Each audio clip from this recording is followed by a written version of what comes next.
Isa po. Ilang taon na po? anak? Mag-13 anyos na babae, nag-iisang anak niya po. Eh, hindi po sumusustento. Sumusustento po naman siya. Hindi po sa ano yung pagkain po namin lahat na magandang ano namin sa umpisa, sir. Umabot kami ng 17 years dahil sa pagmamahal ko sa at minahal din naman kami mag-ina. Nung pumasok siya, sir, sa TikTok at sa live. TikTok, sir, yung... Ngayon, sir, nakakilala siyang byuda. Upat ang anak, taga Bicol. Pagkatapos, doon na mukhang umasim na ang pagmamahal niya sa amin. Nagbago. Yes, sir. Tapos, ang masakit, sir, nagugulat ako kasi siyempre kahit PW ako, sir, masipag ako. Ngayon, sir, Rapi, ang sabi ko sa kanya, ano ba nangyari sa buhay mo? Punta tayo sa housing dahil nakakuha tayo ng bahay dahil sa paghihirap ko na matulungin ako, maglaba, maglinis, kuskus, magtinda para lang tayo mabuhay.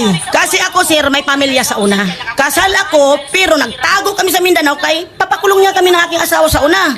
Pinatawad kami, sir, dahil may anak ako sa kanya na isa.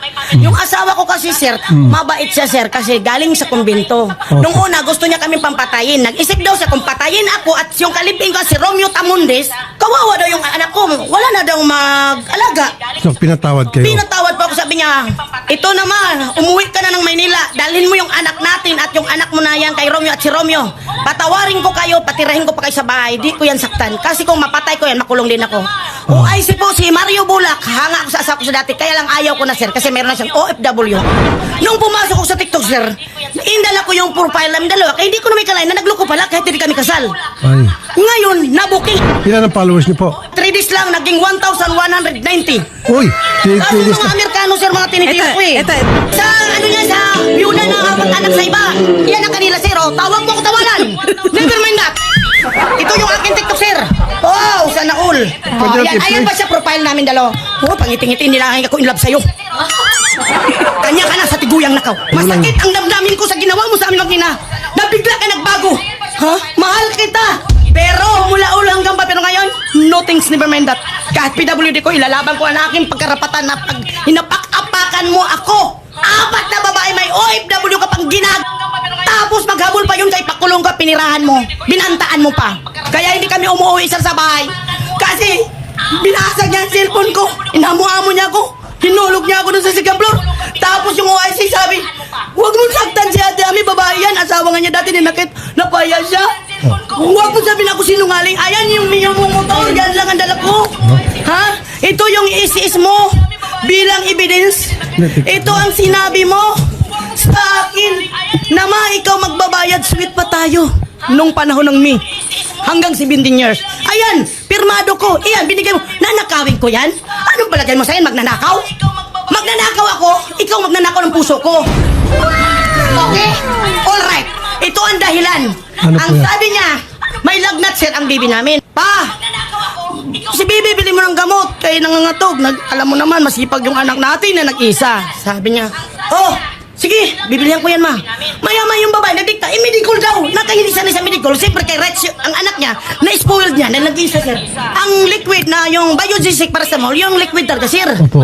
Eh, painom niya sabay-sabay, sabi daw ng babae niya. Eh, siya na lang kaya ang uminom niyang medical na dala niya. Ayan, evidence ko yan. Galing ako sa women's.